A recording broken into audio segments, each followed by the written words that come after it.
üzülməz səadət görmədim ki, görmədim. Hər gün daha çox tarıma çəkilir həyat bağlarım.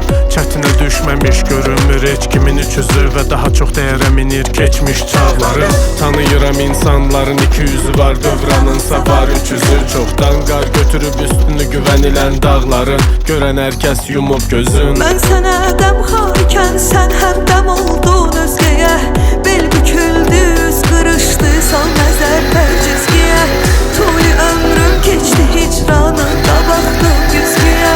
Gəncliyimdən bir əlavət görmədim ki, görmədim. Mən bu dünyada ədalət görmədim ki, görmədim. Dözdüm ərzülmə səadət görmədim ki, görmədim. Mən bu dünyada ədalət görmədim ki, görmədim.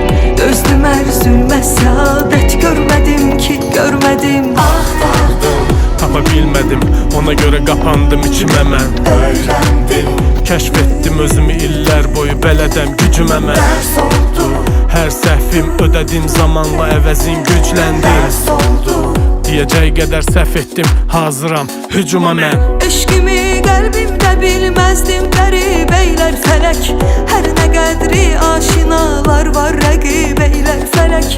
Çox ümid etdim ki, xoş günlər nəsib eylər fələk. Gözlədim